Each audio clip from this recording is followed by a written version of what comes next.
And I got to say this one thing. I think getting A.J. Brown changed the whole dynamic of how other players looked at this team. Like, I think people want to come play with the Eagles. And I think it was that A.J. Brown trade that did it, you know? That's a great take.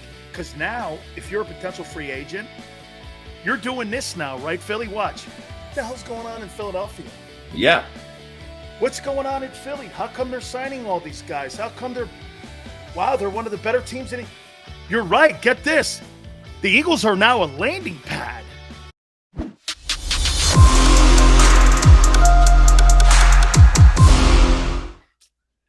It's Howie time.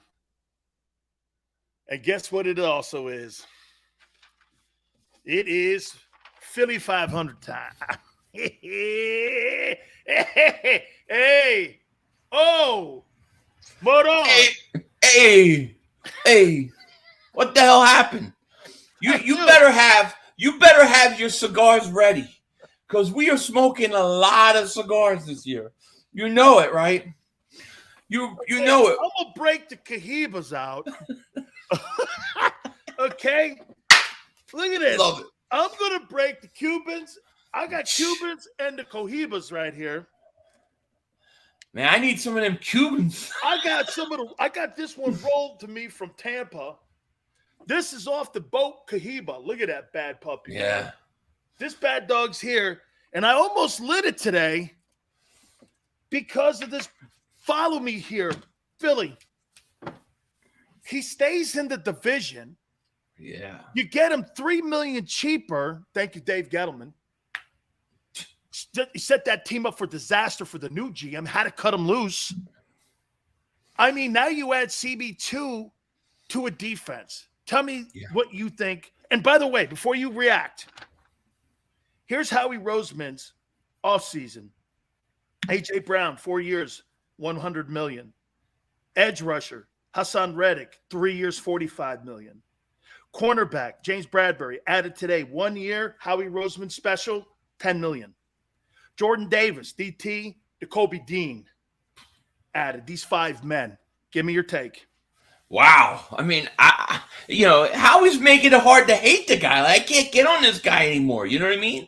Like, Howie Vision is in full effect, and I'm loving every second of it. I think he's building this team the right way. This isn't like, a team where you're taking a going all in for 1 or 2 years. Most of these guys are signed long term and they're young. Only Bradberry and Kazir White are the only two I think that got 1 year deals. Everybody else is got multi-year deals, and they're all under 28 years old. So he's doing it the right way. I really have no complaints about this. This Bradberry signing was huge, in my opinion, today. Do you think this roster now is one of the elite teams in the NFC? It's a top. I have them top 4 NFC teams. I think top 4 to 5. I'd say you got the Rams, the Buccaneers, the Packers, 49ers, and the Eagles. Now, you might be able to put the Eagles ahead of the 49ers, but I think those are the top 5 teams in the conference. The way I think about it. How about this? And Xander brought this up to me. Do you think Jalen has to be elite this year for this team to make the NFC Championship game? I think, all right, here's what I said earlier. If you get Jalen Hurts and he goes out and plays exactly the same way he played last year with an easier schedule and a better roster, you still win 11 games. You still win the division. If he takes that next step, I think you find yourself in the NFC Championship game. To what level of a step that has to be, that I don't know. But if he takes the next step, you're going deep in the playoffs, and I think you can make the NFC Championship game. At worst, you win 11 games, in my opinion. At worst. He, in my opinion, is set up for so much success here. There is no question about it here. I mean, look, Ryan Tannehill's not elite. They were the number 1 seed in the AFC, right? Yep. And look what Garoppolo. Nobody considers Jimmy Garoppolo elite. I consider Jimmy G pretty good, but this guy's been to 3 NFC Championship games. Right. And that football team, again, I mean, they got more question marks, in my opinion, at quarterback than what the Eagles do, because they're dicking around, going back and forth. Should we keep Trey Lance and start him? Should we start Garoppolo or trade? I mean, you're talking like that where there's more stability at the quarterback position. Let me slide you over to this question here. Who do you have more confidence in, and who do you trust more, Dak Prescott or Jalen Hurts? Jalen Hurts. Why? Because over the course of 7 years with Dak Prescott, he's only won 1 playoff game, lost 2 home playoff games. And in my opinion, I've always thought that they put such great talent around Dak Prescott. Now that you got Amari Cooper gone, Cedric Wilson gone, now that he's lost some of these players, I don't know that Dak Prescott is the same guy. Jalen Hurts, to me, if you look at everything he did last year, I think he's got the mental makeup to win, big games, to win in close situations. Like, he's got all the intangibles that you want. What we needed to see is him become a better passer and talent around him. Now that he has that, I'll put my faith in Jalen Hurts. Do you have faith in Jonathan Gannon to be able to use all these new pieces? That's the tough one for me. I don't know. I question a lot of Jonathan Gannon in the way he schemes. I don't like it. I think in today's NFL, you have to get to the quarterback. You have to be aggressive. And to watch a guy last year go out and have 80% completion percentages by multiple quarterbacks in games against you scares me. I'm hoping and I'm putting my faith in that he didn't have the right players around him. And now that he does, we're going to see a different defense, a lot more aggressive defense. If you're not aggressive and you don't get to the quarterback in today's NFL, you don't have a chance. You don't have a chance, in my opinion. Hassan Reddick is 6'1", 230. Mm-hmm. He's not Micah Parsons. No. My question for Gannon is, are you using 34 defensive fronts, 43 defensive fronts? See, he's not like Chase Young. He's not a guy that's a prototypical edge rusher guy. Yeah. He's more of a situational pass rusher. Yeah. And if you're going to do that, you can, to me, if I'm Hassan Reddick, Philly, do you agree? Now that you got Bradberry back there, you're going to be playing more press coverage, which means you're going to get a better chance on pass rushing on third down. And to me, utilizing him, I'm moving him all over the field and lining him up at deficiencies, because now my pass rush goes from 31st in the NFL to maybe in the middle of the pack. And if that team could be in the middle of the pack with those 2 cornerbacks, I can't name a team, I don't know if you can, that has 2 Pro Bowl cornerbacks. I can't name a team in the NFC that has 2 Pro Bowl cornerbacks. I mean, no. Reddick is going to be the key on how Jonathan Gannon uses him. Yeah. Well, I think, I grew up during the Reggie Jerome era where you got to the quarterback. And then you look at how the NFL has changed the rules. To me, the only way to negate offenses in today's NFL is getting to the quarterback. That has to be your number one priority on defense. The thing with Reddick is, you're right, he is small. And they're going to have to play, I think, a lot more 3-4 than they did in the past. They claim they want to be a hybrid 3-4, go in and out of it. That's fine. The thing with Reddick, though, that I like is that he had double-digit sacks on 2 different teams 2 years in a row. He did it in Arizona, and he's done it in Carolina. So I got to believe if they use him correctly, he can do it in Philly. My question to you is, who's the other guy that's going to get sacks besides him? This is where I get a little bit worried. Brandon Graham coming back from an injury. Josh Sweat gotta play better. Derek Barnett stinks. And the question is, who's going to generate the other pressures and sacks besides him? I would say this. With Nakobe Dean's speed, in my opinion, you can line these guys up in wide sevens, and you could blitz these guys off the corner, and you can have your guys coming off the corner with the speed. To me, speed kills, not size so much. You got both guys. One guy, and I love what you said there, because I think that's vital, and I never thought about that. But think about it. You're in Carolina and you're in Arizona, and you have double-digit sacks on 2 different franchises means this. And what you're saying is 2 different systems.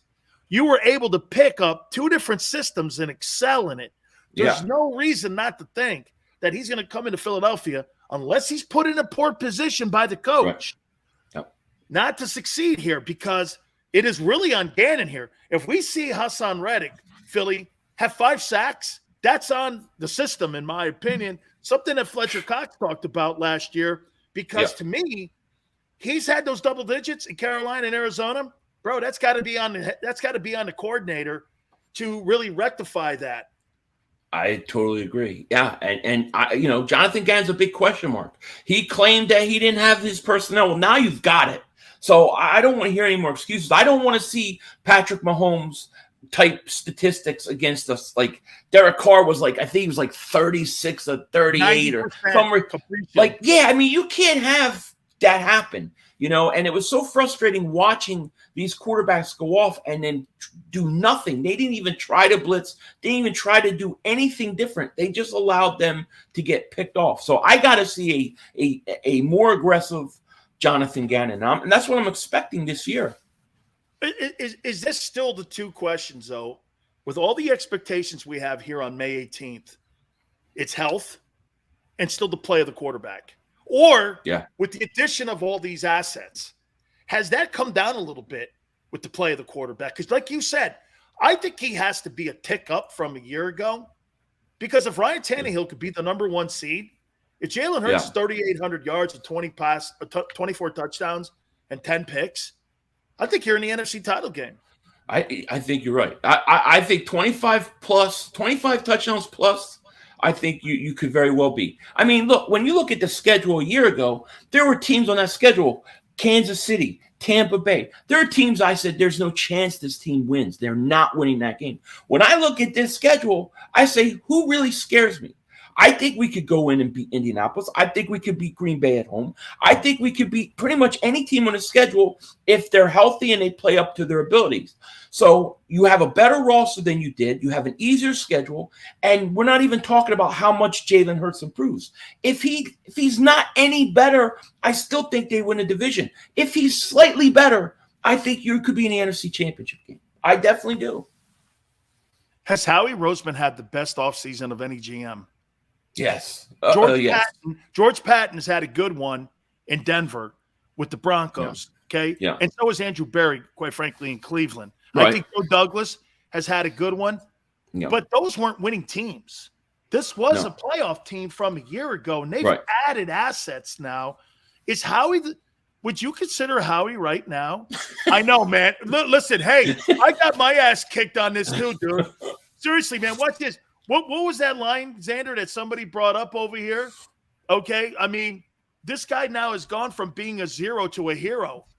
I mean, Philly, I know it's hard to say, but, dude, people get their kudos when they do the right things there. Is he the best general manager right now? And what we're seeing, how he's constructing his football team, and he's doing it with youth. Yeah, I have to say he is. And I can't believe I'm saying it because I am critical of Howie, but I got to say yes. And the reason is because he's managed to do 2 things that I think are very important. One, he's managed to build a team that has 2 first-round picks, has tons of draft picks in the future, and he's built a team for guys for the long term. A.J. Brown, Hassan Reddick, Jordan Davis, Nakobe Dean. These are guys that are going to be in this organization for a long time, as well as improve a team for next year. That's a very hard thing to do, to kind of go all in and build for the future at the same time. It's usually one or the other, and he's done it with tremendous balance. So I got to give him credit, man. This guy's giving me agita. Okay? One day I'm here, another day I'm over here. I got agita today because I got people going, hey, Sileo, how's it taste right now? I went like this. Great. When somebody – and Xander said it too. When somebody's doing something, Philly, instead of sitting back on their ass, like look at the Daryl Morey move. Nobody had a problem with Daryl Morey moving Ben Simmons. The rub is if you give that guy a max deal at $50 million, that's going to be the rub. Okay? Right. That's the deal. You don't want to compound a mistake again. And this guy's really done a nice job here, man. I got to give him kudos, too. I got a text message today, Philly, from the Eagles. How you like us now? And I'm like, oh, but on to me, man. Tell them that this Philly 500 dance is the La Costa Nostra of Eagles content creation. So they better be careful how they talk to you. But you know what? Today they can say whatever they want. I ain't got no problem with it. They get a pass. So wait a minute, Philly. You and me are making Howie today. We might have to, yeah. You see what he did? He paused. He didn't want to make him. Okay, hang on for a second. Hey, we had a problem. What do you mean we had a problem? Like from Goodfellas, right? What do you mean we had a problem? What do you mean we had a problem? Oh, he's gone.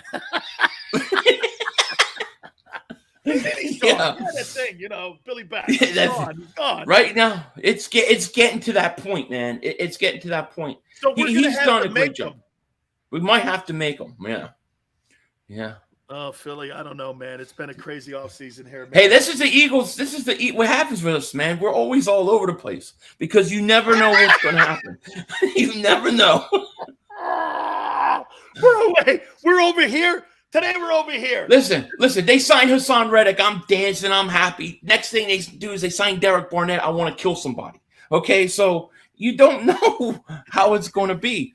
The thing is they've done it with patience. And I got to say this one thing. I think getting A.J. Brown changed the whole dynamic of how other players looked at this team. Like, I think people want to come play with the Eagles. And I think it was that A.J. Brown trade that did it.